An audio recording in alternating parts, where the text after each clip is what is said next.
Silakan Pak Tony. Baik, Bapak Ibu sekalian, selamat malam. Kita bersama-sama bertemu di Fellowship FWF. Omongan santai keluarga Allah malam ini akan dilayani oleh Pak Tony yang akan bersama-sama kita dengar bersama. Dan mungkin Pak Hendrik doa karena Ibu Ayu tidak bisa memutarkan lagu juga, pujian. Silakan Pak Hendrik doa dan kita serahkan ke Pak Tony. Silakan Pak Hendrik. Baik, mari kita sama-sama berdoa. Bapa dalam surga, pada kesempatan pagi hari di Amerika, maupun sore hari di Belanda, dan juga malam hari di Indonesia, kami datang ke hadapan Tuhan mengucap syukur, berterima kasih, di mana kami boleh berkumpul kembali bersama-sama di tempat ini. Kami juga mengucap syukur dan tidak lupa Tuhan akan penyertaan Tuhan dalam hidup kami, dalam kesehatan kami, pekerjaan kami, termasuk pelayanan kami. Terima kasih Tuhan, kami berdoa juga bagi teman-teman kami yang dalam perjalanan pulang. Kau boleh pimpin perjalanan mereka supaya mereka tiba di rumah dengan selamat. Sekali lagi Tuhan, kami juga serahkan bagi teman-teman kami yang belum hadir. Apapun keperluan dan kebutuhan mereka Tuhan, Tuhan sempurnakan. Terima kasih Tuhan, buka telinga kami lebar-lebar, buka pola pikir kami, sehingga kami tidak seperti katak di dalam tempurung. Kami tidak berpikir di dalam kotak, tapi kami berpikir sekarang di luar kotak. Dan kami mau belajar Tuhan, sesuatu yang baru, sesuatu yang tidak basi lagi Tuhan, yang tidak bisa dipakai dalam kehidupan kami sekarang ini, pelajaran-pelajaran yang sudah tidak sesuai dengan apa yang kami imani, tapi kami belajar untuk mengenal Tuhan lebih baik. Kami mengenal Tuhan lebih dalam, sehingga kehidupan kami semakin hari semakin diubahkan. Tuhan, kembali kami serahkan Pak Tony yang akan membawakan firman Tuhan. Sekali lagi Engkau urapi, Engkau kuduskan, supaya firman yang keluar dari mulutnya bukan opini, tapi firman yang benar-benar keluar dari hati Tuhan sendiri. Terima kasih Tuhan, kami siap mendengar firman Tuhan. Di dalam nama Tuhan Yesus kami berdoa mengucap syukur. Amin. Ya, amin. Terima kasih Pak Hendrik. Silakan Pak Tony. Ya, thank you. Tuhan Yesus, terima kasih Kak Freddy, Pak Hendrik, ya, dan juga Pak Yosef Ilmonongso serta Ibu Ayu. Saya sangat senang ketika selalu ada kesempatan menyampaikan firman Tuhan di PWF. Kenapa membuat saya sangat senang? Karena itu mendorong saya meminta hikmat kepada Tuhan dan berdoa. Kebenaran firman Tuhan apa yang harus saya sampaikan? Soal takdir sudah dibahas tuntas sama Kak Freddy. Soal akhir zaman, wah Pak Hendrik pun di sini tuh sudah digodok semua, tidak bisa lari dari koridor-koridor Alkitab. Orang boleh berbicara di sini, tetapi pembicaranya dipertanggungjawabkan, itu masalahnya. Nah, jadi saya senang dan saya bersyukur ketika tadi Pak Hendrik menyampaikan sesuatu bahwa di PWF ini digodok gitu.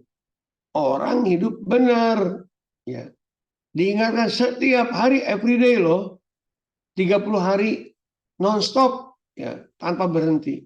Masa sih digedor oleh kebenaran firman Tuhan yang benar, manusia tidak bisa hidup benar. Nah, saudara, saya bersyukur dengan statement itu karena yang saya ingin sharingkan kan adalah satu tema relevansi integritas dengan kemajuan iman Kristiani yang nyata gitu. Ya, jadi bukan ketika kita bicara soal integritas ada relevansinya nggak dengan kehidupan iman Kristiani yang nyata itu, atau cuma sekedar lip service, ya, sesuatu yang dikumandangkan tapi tidak pernah bisa diwujudkan dalam kehidupan yang nyata. Itu kan sebenarnya lip service, ya, hanya ya bersilat kata atau berolah kata saja. Tetapi saya bersyukur bahwa ternyata saya perhatikan ada baru 4 kasus, ya. Ternyata tuh integritas atau whatever lah, orang bicara soal pertobatan boleh, karakter, itu ternyata selalu ada kaitannya dengan keimanan Kristiani. Misalnya contoh, orang kalau hidupnya itu bernilai berguna, itu ada relevansinya dengan iman yang besar. Lukas pasal 7 ayat 1 sampai 10. Kan perwira itu membawa kepada Yesus Kristus Tuhan, bukan membawa, memberitahukan bahwa hambanya yang bernilai itu sedang sakit, minta Tuhan sembuhkan. Dan kemudian perwiranya juga itu orang yang excellent lah dalam attitude-nya. Dan itu ternyata relevansinya dengan iman besar. Ya. Lalu kemudian jadi ada relevansinya gitu, ada perbandingan lurus. Kalau kehidupannya bernilai berguna bagi kerajaan surga, dengan sendirinya imannya memang akan bertumbuh. Jadi bukan sesuatu yang bersifat iman tuh hanya orang tertentu saja bisa melakukan hal yang lain dan kita mungkin tidak punya iman sampai ke sana. Ternyata Alkitab itu selalu terwujud sesuatu yang relevan gitu. Yang sebenarnya kalau kita komitmen dalam kebenaran firman Tuhan itu apa yang tercatat dalam Alkitab itu bisa terjadi dalam hidup kita pribadi lepas pribadi di dalam Yesus Kristus Tuhan. Nah, jadi hari ini saya itu contoh ya, contoh. Nah, hari ini saya ingin sharingkan tentang integritas yang relevansinya dalam kehidupan, kemajuan iman Kristiani yang nyata. Ya, jadi dengan kata lain, semakin kuat integritas Kristiani, integritas Alkitabiat, maka kemajuan iman Kristianinya semakin nyata. Jika kemajuan imannya semakin menurun, ya kaitannya integritasnya memang tidak sesuai dengan Alkitab. Nah, itu disampaikan oleh Rasul Paulus kepada Timotius, ya. Di mana Timotius ini kan anak iman, anak rohani, ya. Di mana betul-betul Rasul Paulus ini adalah bapak rohaninya. Dan Timotius ini kan masih muda, dia mengajar, memimpin jemaat di Efesus, ya, di mana pada saat itu memang banyak sekali ajaran-ajaran palsu, ya, yang mendiskreditkan tentang kekristenan. Saya pikir ini relevan zaman sekarang ini.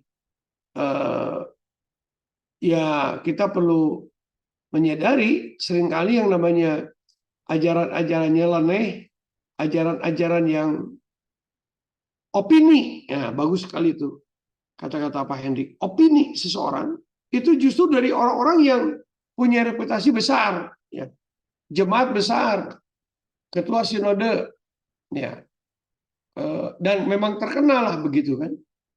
Nah, bagaimana kita harus menghadapi seperti itu? Nah, itu kembali kepada persoalan integritas. Nah, jadi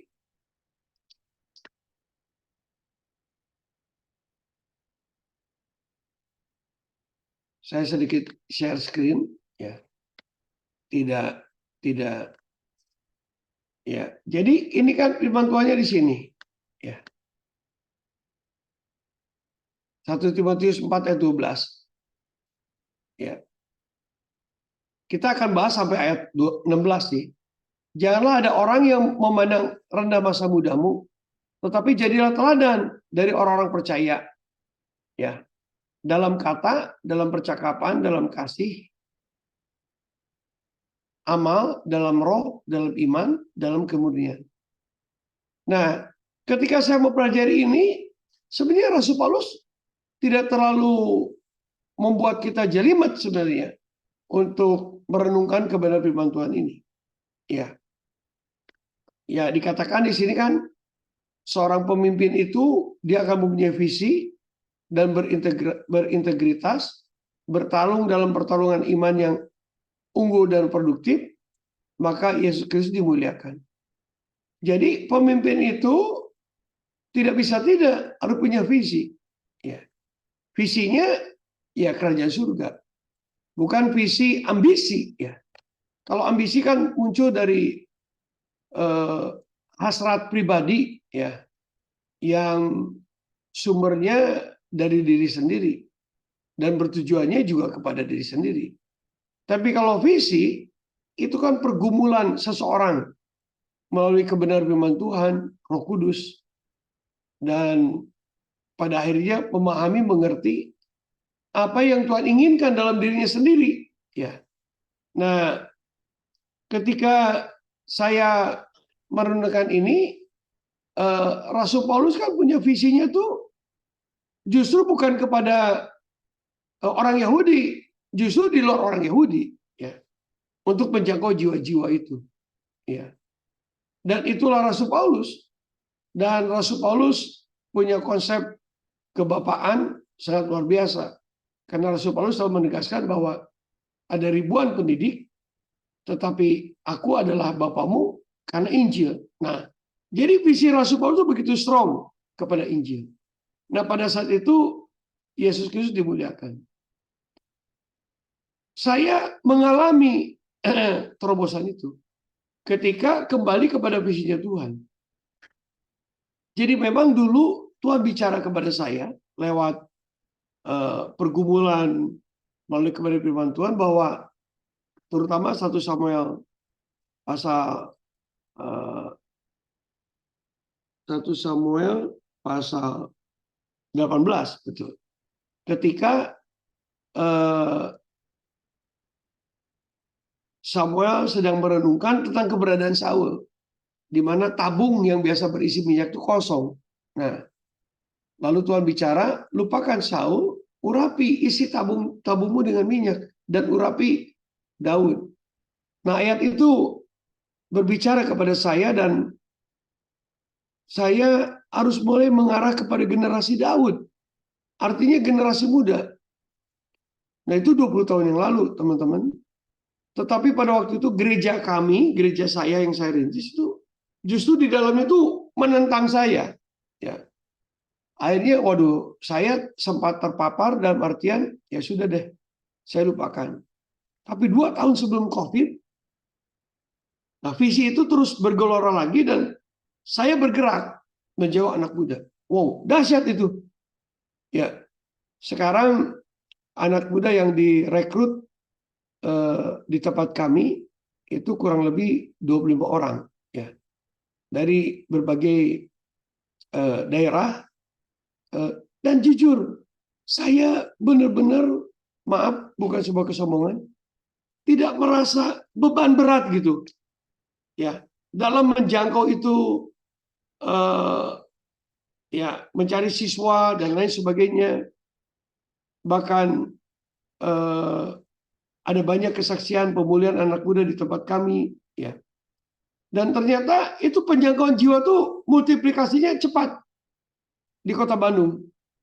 Ya, dari ibadah cuma 1 kali, sekarang ibadah 4 kali. Itu unbelievable begitu. Nah, jadi visi itu yang menjadi kekuatan yang disampaikan oleh Rasul Paulus. Nah, kembali kepada Timotius, maka Rasul Paulus mengatakan kepada Timotius bahwa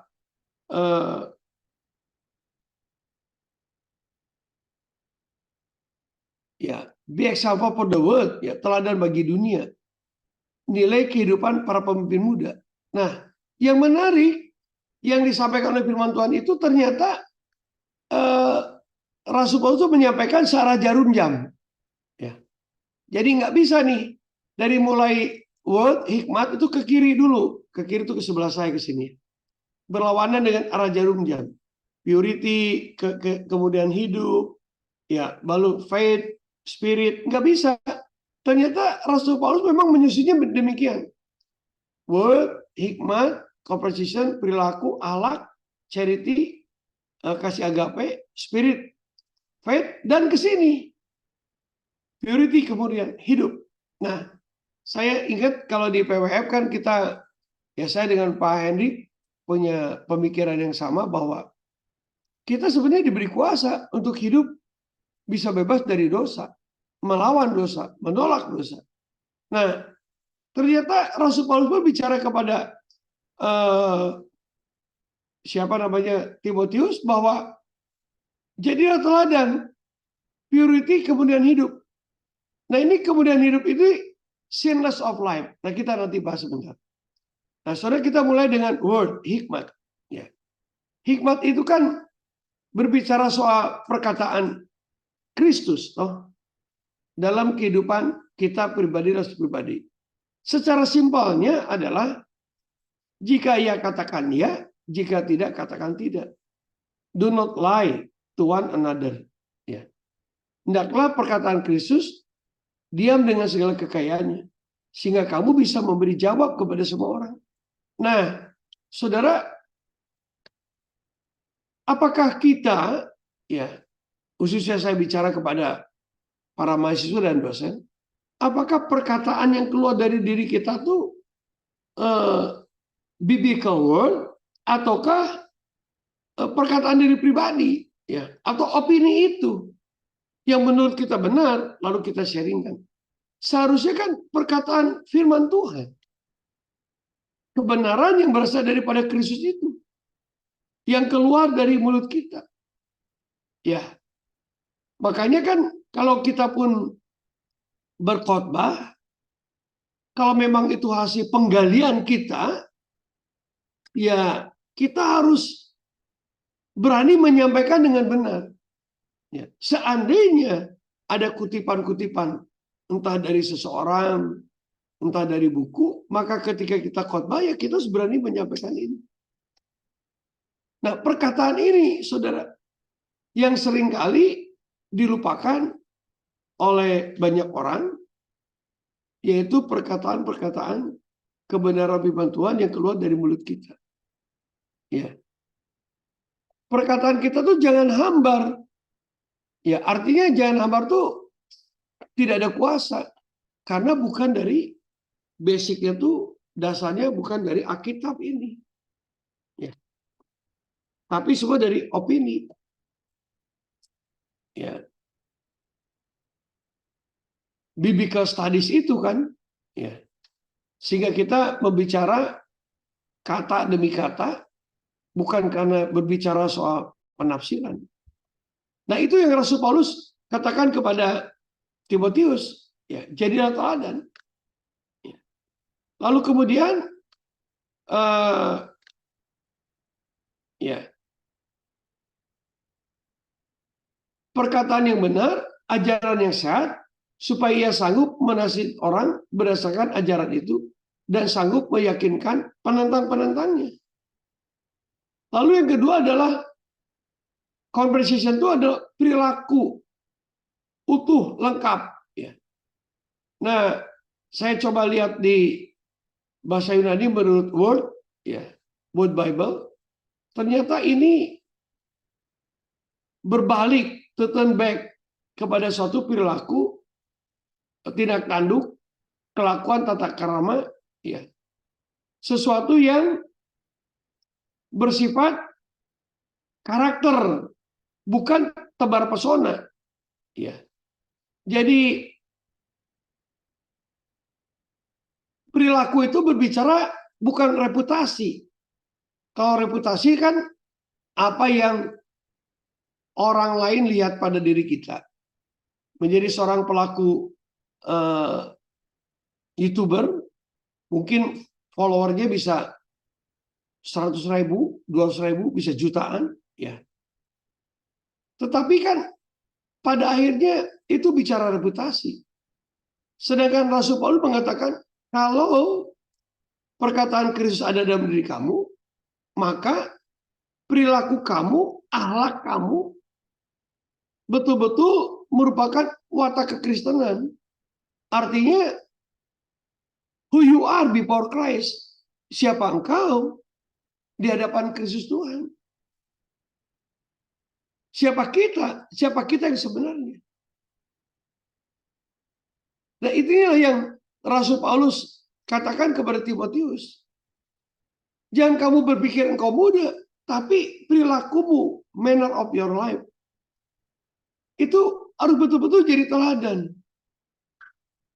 Perwujudan Kristus itu nyata dalam diri pemimpin, dalam diri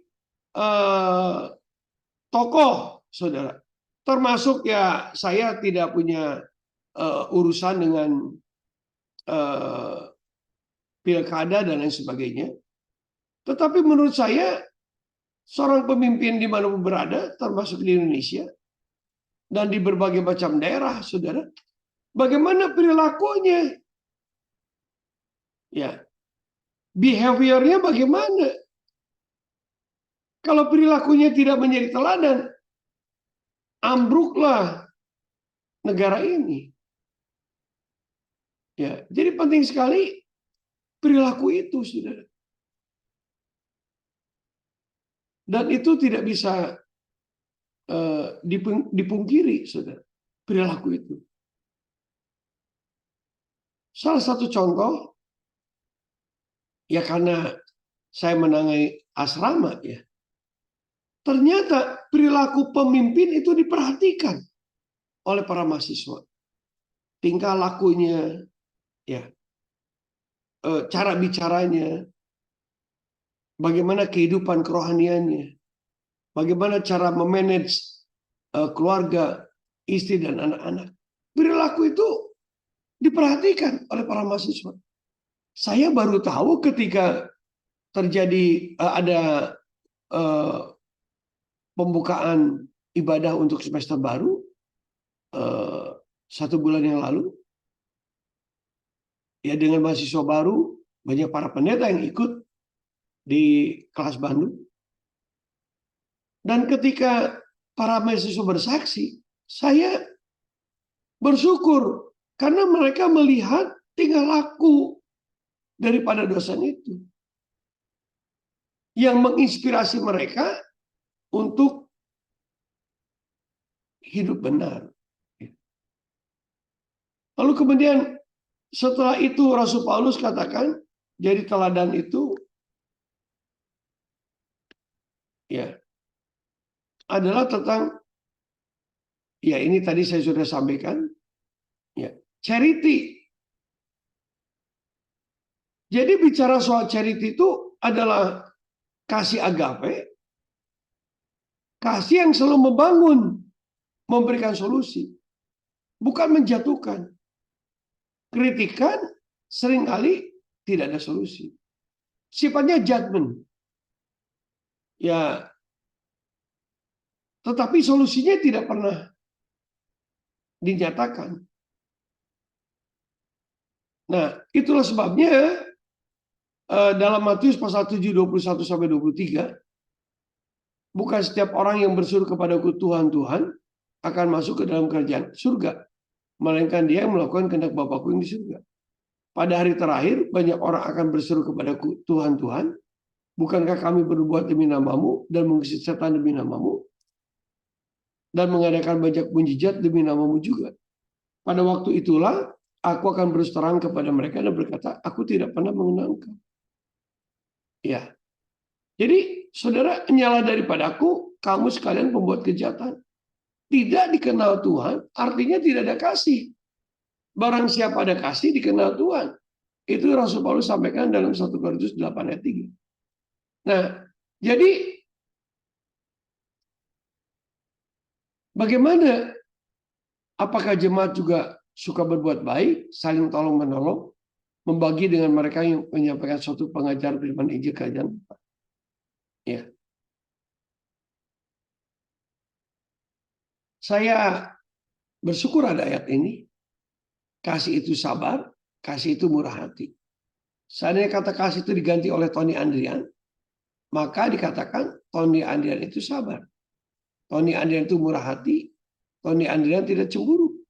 Tony Andrian tidak membanggakan diri dan tidak sombong. Tony Andrian tidak melakukan yang tidak sopan dan tidak mencari keuntungan diri sendiri. Tony Andrian tidak pemarah dan tidak menyimpan kesalahan orang lain. Tony Andrian tidak bersuka cita karena ketidakadilan, tetapi karena kebenaran. Tony Andrian menutupi segala sesuatu, percaya segala sesuatu, mengharapkan segala sesuatu, sabar, menanggung segala sesuatu. Tony kasih tidak berkesudahan, nubuat akan berakhir, bahasa roh akan berhenti, pengetahuan akan lenyap. Nah, itulah kasih. Ya. Yang keempat, ya, karena kita masuk nanti pembahasan yang lain, spirit. Ya, kita tahu di sini spirit berbicara kuasa roh itu. Ya, keteladanan dalam hal dipimpin Roh Kudus. Ya. Nah, sejauh mana hidup kita dipimpin Roh Kudus? Karena Roma pasal 8 menjelaskan bahwa setiap anak-anak Allah akan dipimpin Roh Kudus. Jadi sangat aneh kalau para pemimpin kaum rohaniawan, ya pemimpin di gereja maupun juga di pemerintah yang berpusatkan ketuhanan, apalagi percaya kepada Yesus Kristus Tuhan. Apakah pemimpin itu bisa dipimpin roh? Ya, hanya anak-anak Allah yang dipimpin roh. Jadi kalau dipimpin roh, tindakannya tepat, tindakannya akurat, tidak mungkin menyeleweng, tidak mungkin korupsi, ya. Tidak mungkin berbuat zolimi, ya, atau bersifat ketidakadilan. Itu realitasnya.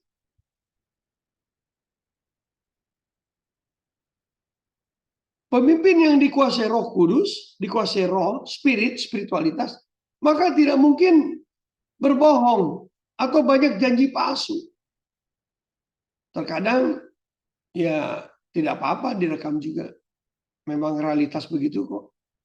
Kalau lagi pilkada, itu spanduk besar-besar dengan wajah bacalek, bakal calon legislatif, ataupun slogan-slogan sebuah organisasi politik yang mengatakan kalau saya menang maka begini. Kalau saya menang biaya ini dihapus. Kalau saya menang biaya ini gratis dan lain sebagainya. Tetapi ucapan mereka itu tidak make sense. Nah, apakah pemimpin itu dipimpin roh atau spiritualitasnya tinggi? Nah, ini patut dipertanyakan. Ya. Nah, yang kelima itu dari spirit ini barulah berbicara soal faith. Mempertanggungjawabkan iman. Tetapi kuduskanlah Kristus dalam hatimu sebagai Tuhan dan siap sedialah dalam segala waktu untuk memberi pertanggungjawaban kepada tiap orang yang meminta pertanggungjawaban dari kamu tentang pengharapan yang ada padamu. Tetapi haruslah dengan lemah lembut dan hormat. Ya. Bagaimana itu? Pada waktu di kota tertentu, saya tidak usah sebutkan namanya karena ini direkam. Ya, saya bertemu diizinkan Tuhan dengan cucu dari salah satu pembawa ajaran non-Kristiani ke Indonesia ini. Ya, dan saya bercerita karena ditanya tentang keimanan saya terhadap Tuhan kita Yesus Kristus Tuhan dan bagaimana keselamatan hidup kekal itu. Ya, saya diskusi dan menjelaskan bahwa terserah Bapak, tapi kalau Bapak hari ini membuka hati, percaya Yesus Kristus adalah Tuhan dan Juru Selamat, maka percayalah Pak, Bapak akan menerima kedamaian yang bisa dirasakan oleh Bapak. Nah, kebenaran yang saya sampaikan kepada Bapak bukan untuk dimengerti, Bapak percaya. Ketika Bapak percaya, maka Bapak mengerti. Saudara, saya bersyukur. Suami istri membuka diri, dan akhirnya kita doakan untuk penerimaan Kristus. Ya. Dan saya juga ketemu lagi dengan asisten satu pejabat tertentu. Ya. Dan saya bertanya, Ibu, bolehkah saya menjelaskan tentang perbedaan antara Kristus Yesus Tuhan dan ajarannya dengan ajaran lain? Oh iya betul, saya ingin tahu. Saya katakan bahwa kalau saya pribadi, saya tidak berusaha mencari Tuhan, tetapi Tuhan yang mencari saya.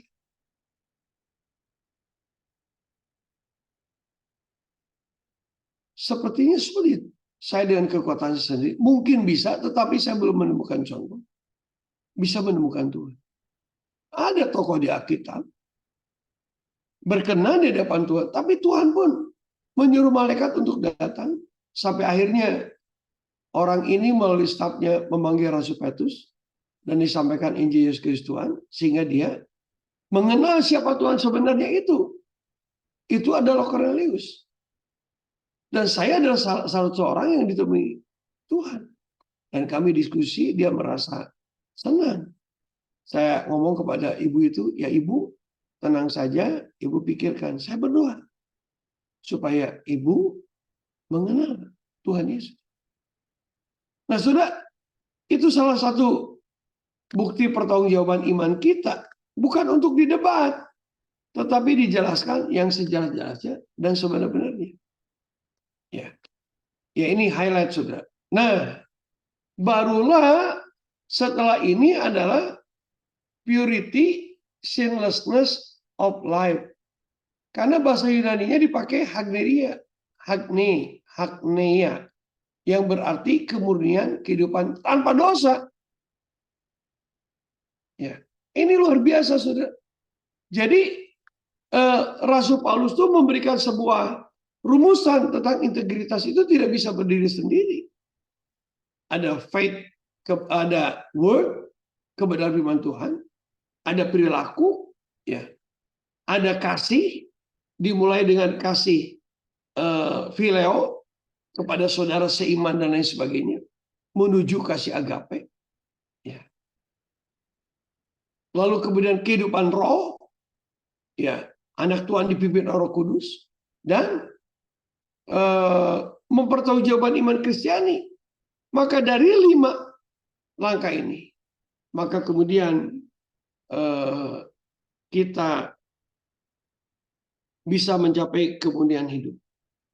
Nah, saudara, Rasul Paulus tidak berhenti sampai di sini. Saya tuntaskannya ayat ini, 1 Timotius 4 ayat 12. Sementara itu ayat 13, sampai aku datang kepadamu, bertekunlah dalam membaca kitab-kitab suci, serta membangun dan dalam mengajar.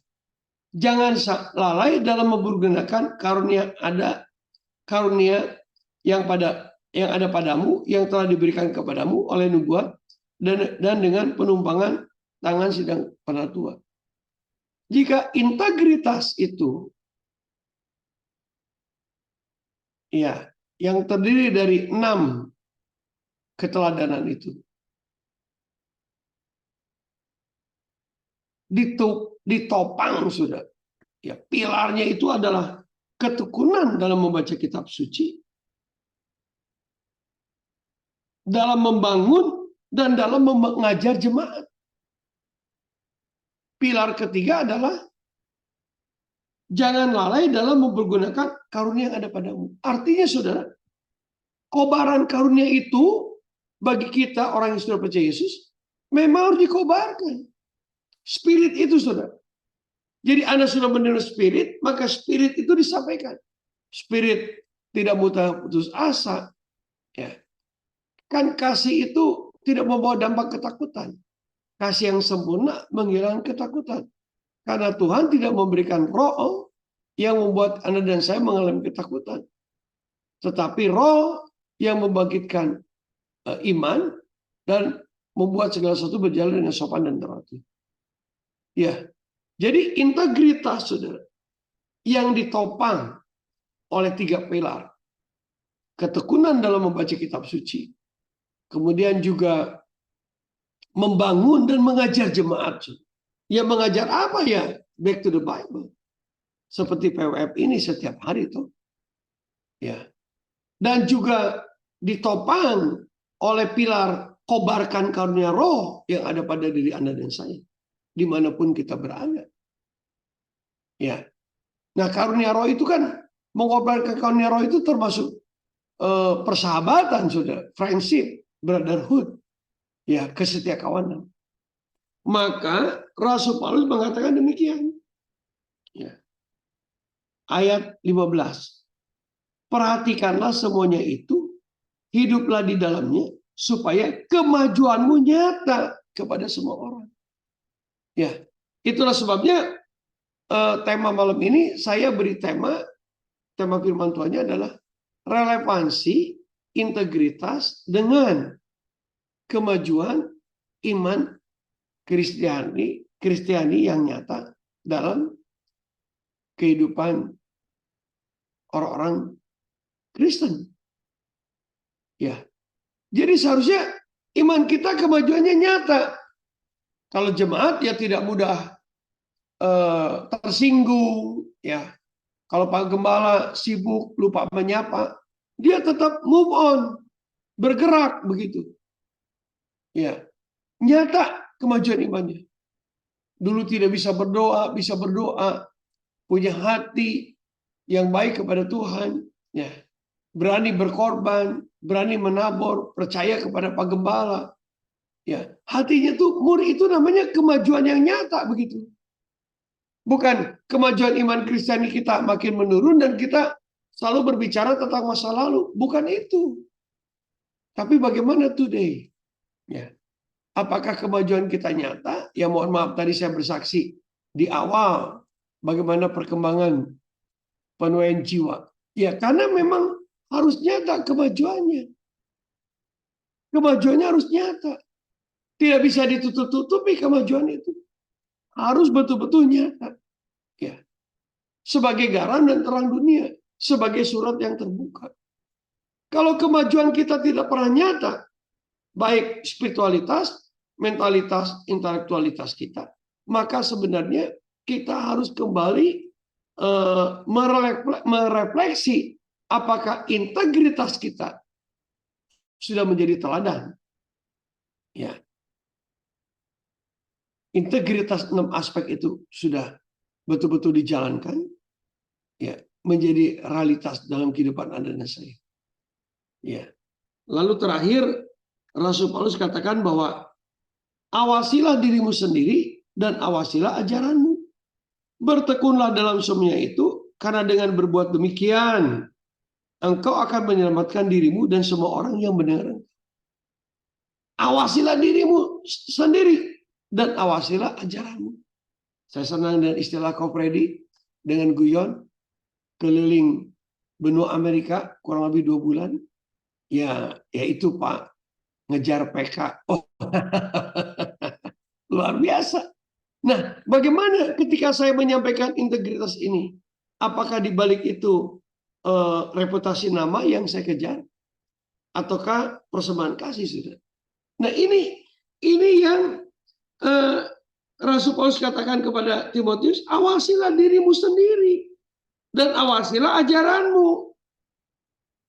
Jangan kita menunjuk orang lain, satu telunjuk, tapi 3 jari ini menunjuk kepada kita. Ya, kita harus introspeksi. Kita harus sadar diri. Ya, harus membuka diri. Mengawasi tentang keberadaan diri kita. Apakah betul Tony Andrian perkataannya bisa teladan? Perkataan firman Tuhannya.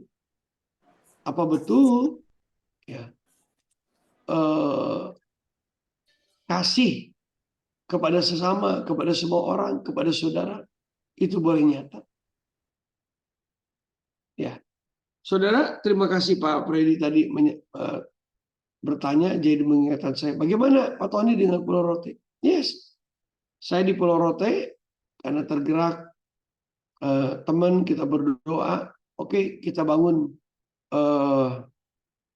PAUD di sana dan 1 ruang kelas 1. Saya sendiri menyadari keterbatasan dalam hal finansial, dukungan finansial. Tetapi saya sharing kepada teman-teman saya, sebuah gereja dipimpin oleh Pastor David Wijaya. Ini loh prospeknya ke depan. Ada 120.000 penduduk Pulau Rote. Dan ini dirintis. Kita tanamkan dulu iman Kristiani kepada anak-anak. Ada guru-guru yang bersedia mengajar. Tetapi saya katakan mereka harus dapat honor. Saya jujur, dana saya terbatas dan saya mendukung pembangunan fisik sekolah. Ya. Lalu saya katakan, Anda datang ke Indonesia, mampir ke Pulau Rote, jika Anda tergerak, silakan Anda dukung langsung. Bukan kepada saya, langsung kepada guru-gurunya. Mereka datang dan melihat, puji Tuhan, akhirnya disupport. Ya. 1 tahun akan disupport dana buat guru. Kalau progresnya bagus akan naik ke tahun kedua. tahun ketiga. Ya. Sampai sudah ditentukan waktunya untuk mandiri. Saudara, bukankah ini yang diajarkan oleh Rasul Paulus? Awasilah dirimu sendiri dan awasilah ajaranmu. Ya. Jadi teman-teman, itulah yang dimaksud dengan integritas yang relevan dengan kehidupan iman Kristiani yang nyata. Doa saya, teman-teman yang sudah pernah belajar, semakin dikuatkan, diteguhkan, ya, untuk berani tampil sebagai perwujudan dari bentuk garam dan terang dunia lewat ketedaran dan perkataan, ya, lalu perilaku, ya, kasih, kehidupan roh, iman, dan sinlessness of life, kehidupan tanpa dosa. Nama Yesus Kristus diperbolehkan dan diagungkan, dan menarik jiwa-jiwa boleh datang kepada Tuhan. Terima kasih, Tuhan Yesus memberkati. Silakan, mungkin kalau bisa ada yang bantu dalam doa untuk doa kepada firman Tuhan. Baik, terima kasih Pak Tony. Ya. Mari kita berdoa. Bapa, kami bersyukur akan kasih-Mu.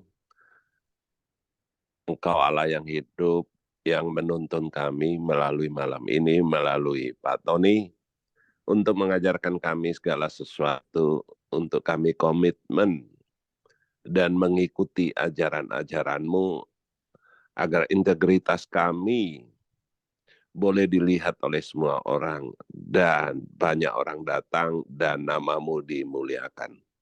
Kami bersyukur ya Bapa, malam-malam di setiap hari kami boleh berkumpul. Itu hanya karena kasih karunia-Mu kami boleh tetap ada. Terima kasih Tuhan, berkatilah Pak Tony di dalam perjalanannya, di dalam sekolahnya, di dalam tentunya dalam keluarganya khususnya, agar semuanya menjadi damai, menjadi sukacita di dalam tugas-tugasnya. Yes, Lord. Biarlah Tuhan Engkau senantiasa memberkati dan juga menguatkan, agar membuka pikirannya juga makin hari makin berkembang, agar boleh menangani hal-hal yang sebetulnya sulit, tetapi karena Engkau semuanya boleh terjadi. Terima kasih Tuhan akan firman malam hari ini. Kami terima semua, kami bersyukur hanya di dalam nama Tuhan Yesus Kristus. Amin. Thank you Pak Tony. Amin. Yes, Pak. Mungkin teman-teman ada yang mau bertanya.